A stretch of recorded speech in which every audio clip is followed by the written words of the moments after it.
Hey folks, welcome back. I'm your host, R.R. Slugger, and if you've watched my channel long enough, you'll know that I'm a pretty big fan of LEGO space, and indeed, science fiction in general. While the world building and storytelling found in sci-fi properties is a central draw for me, the design and presentation of the spacecraft that inhabit those worlds are often equally as important. Because of these reasons, spaceships are one of my favorite things to build out of LEGO. If I ever come across a strange element or colorful canopy piece, my first thought is usually something along the lines of, I wonder how I could incorporate this into a spaceship. So I end up constructing spaceships from time to time, and while I'm no professional mock builder, I thought it might be fun to show off a few of my original designs here today, along with some fictional backstories for each one. Just a quick note, I create all of these mocks physically with little more than a rough mental plan before going in. This means that, no, I don't have a studio file or instructions to share, sorry. If you find any of these ships to be inspiring though, feel free to create something similar of your own volition. Art inspires art after all. Let's jump in with the smallest of the ships and the first character we'll meet today, Pluto Caspian. Pluto flies a Hyperion Fenray, a speedy little suborbital craft with the lightest of armaments.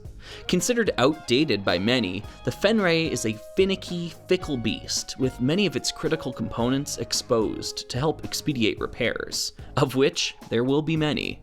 Still, Pluto swears by its design and insists that if you know how to treat it right, the Fenray can actually be much more reliable than its modern counterparts.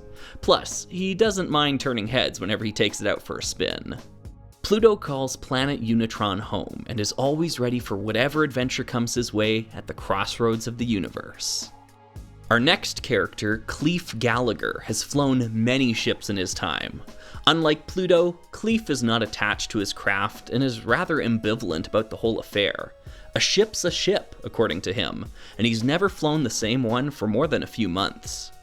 Presently, he flies a modified RX Type 12 Chicane, mostly because of his recent dealings on planet Aquazone. The Chicane's pontoon-like structure makes it one of the few spaceships on the market well suited for water landings. This particular vessel has been modified to include a pair of forward-facing laser cannons. Cleef has flown a lot of ships, but he always prefers to fly ones that can put up a fight. The drawback of this, however, is that due to the aftermarket nature of the modifications, water landings can actually flood the gun bays, making the weapons inoperable for a short time after takeoff. This hasn't negatively affected Cleef yet, but you can be certain that if, or when it does, there will quickly be a used RX Type 12 Chicane up for sale. Next up, we have Atanas Polito. Once a revered artist on the homeworlds, Polito is now in the business of information brokering. Rather than the clumsy and, more importantly, traceable affair of transcribing sensitive materials to computer disks, Atanas stores this knowledge in the one place no one else can look: his mind. With an eidetic memory trained through decades of still-life artistry, Atanas can retain extraordinarily intricate data and recall it with near infallible precision. Because knowledge of this information is an organic memory and not an implant, it significantly obfuscates its detection from telepathy and more invasive mind readers. Atanas selects his clientele carefully, though most are quick to appreciate his near-legendary status. Because the information he's brokering is stored within his own mind, Atanas has full control over whether or not that information is disclosed. So far, no one has been stupid enough to carve open the golden goose to see what lies within. Atanas flies a vessel of unknown origin. The large bulbous shells on either side of the craft house impressive heat sinks, allowing the ship to remain virtually invisible to long-range sensors. The massive FTL drive on the rear allows Atanas to evade capture from nearly all adversaries. The space police have their suspicions, and Atanas Polito is certainly a person of interest to them, but so far they haven't been able to pin anything to him. His vessel has no weapons, he doesn't transport contraband, and he's never before been spotted in sectors he shouldn't be. And yet, the rumors persist. While an original signed Polito may be worth thousands on the aftermarket, the value of the real McCoy remains an intriguing enigma. Some of the characters I've shown off today have had some rather colorful pasts, but that's far from the norm in the world of LEGO Space. Most folks are just trying to make their way through life, and for no one is this more true than Freighter Captain Mosin Greer. Mosin is your typical spacer, just trying to get his cargo from point A to point B. He has a forgettable taste in music, and his opinions on politics are ill-informed and dispensable. You don't need to bother yourself with Mosin Greer's thoughts on the world. He's just an honest bloke trying to make a buck. Mosin pilots a Centauri Colony-class freighter, which is designed for long-haul flights. Just point it in a direction and go. When the Centauri Corporation headquarters was destroyed on the homeworlds, their operators decided to retain the ships, and each now works independent of one another. There's still a high demand for the transportation of goods, even through uncoordinated means. Because of this, though, freighters like this one have become more tempting targets for space pirates, as the cargo ripe to plunder has become more varied, and the risk of coordinated response has diminished. Operators have to take it upon themselves to protect their trade, and Mosin has done this by installing a pair of Coltrane cannons on either side of the cockpit. These cannons are significantly more powerful than what you'd expect to see on a freighter of this size, but Mosin is hoping that a quick scan of his armaments will deter any would-be thieves from attacking him. He doesn't want them to realize that with his sluggish handling, he'd be lucky to land even a single shot with those guns. So far, the charade is working out for him. Each compartment on the Colony-class freighter is individually sealed, and this can make it difficult to scan the full contents of the vessel, heightening the risk factor involved in attacking one. Some operators have used this design quirk to their advantage, stowing anti-ship weaponry within some of the storage compartments. This does mean that they're left with less space for hauling cargo, so each operator must consider this option carefully and thoroughly plan their route. They need room to haul enough cargo for the trip to be profitable, but must also protect that cargo from raids. Such is the life of Mosin Greer. Now, part of me wants to continue and tell you the story of Mojave and the fall of the homeworlds, but that's only tangentially related to building LEGO spaceships and isn't really what this video is supposed to be about.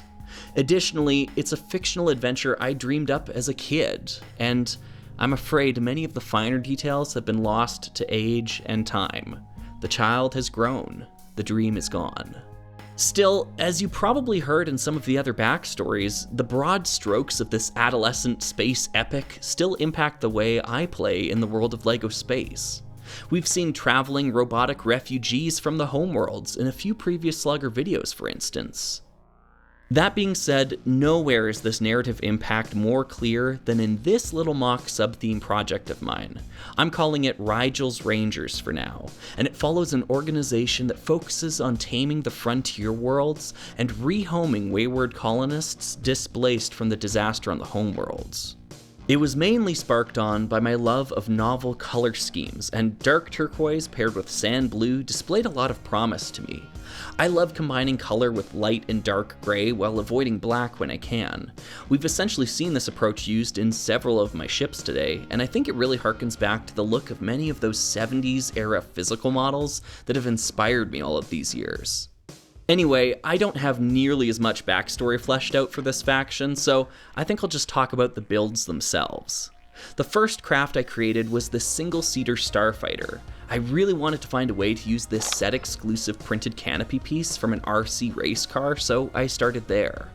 Initially, I actually wanted to limit the color palette to exclude light gray, but the lack of availability of the canopy hinge piece in viable alternatives forced my hand. Still, I'm quite happy with the color distribution, as dark turquoise and sand blue come to the forefront, dark gray takes up a supporting role, and light gray and chrome silver add accents wherever needed. A couple of design choices that I enjoy include the tapered sand blue flares on either side of the fuselage. The ratchet hinges here also allow the craft to go from flight to fight, bringing the wing-mounted laser cannons inwards so the pilot can line up a better shot. There are a few visual design motifs carried from this build to the next ones, including the construction of the controls in the cockpit. Additionally, this sand blue wedge plate placed opposite the canopy is a detail that will reappear. Keep an eye out for it. I really wanted this faction to have a presence on the ground as well, so I decided to create a heavy-duty multi-purpose rover. Again, I'm just so happy with the color scheme I settled on. I think this thing looks awesome. Carrying over many of the same design ideas found on the Starfighter, I wanted to make this vehicle far beefier in comparison. I built the chassis around 6 light gray Rock Raiders wheels, as well as a whole host of other elements from that theme throughout. See if you can spot them. The rover is equipped with an extendable crane arm with flip-up light source in order to assist in resource collection or base construction.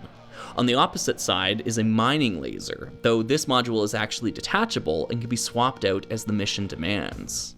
Overall, I think I'm even happier with this mock than the last one. These are 2 of my favorite mocks to my name, that's for sure.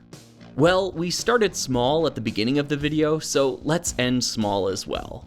No LEGO Space sub-theme would be complete without a smaller, bite-sized version of a bigger build. This is that for Rigel's Rangers. I don't have a ton to say about it though. What you see is what you get. I've been working on a space base for the Rangers as well, but that one isn't ready for the limelight just yet. With that though, I'm happy to call this a wrap. These are the various spaceships of RR Slugger, and I want to thank you for watching. This video was brought to you by the folks who support me during the Summer of Slug, especially those subscribed to my Only Slugs tier on Patreon. Folks like Frankenzauna, who is a longtime fan of LEGO Pirates and Aquazone. I betcha they're pretty excited for Dryrits, our community mock theme this year. I'm looking forward to seeing what they build. Classic Brick Studios, who is working on a brand new LEGO Adventurers retrospective with photography and analytical deep dives, hosted at zusamengenbau.com. I'm so sorry. Here it is on the screen. Check it out. Nubmark, who you may already know is the creator of the Motley Crue's tabletop game. I'm super stoked that we have a tabletop game celebrity in the Summer of Slug this year, but if you haven't already heard of their work, I'll link it at the end. Jack, aka Parrot, who grew up with LEGO in the mid-90s and as a result was absolutely spoiled for choice when it came to LEGO's original IPs.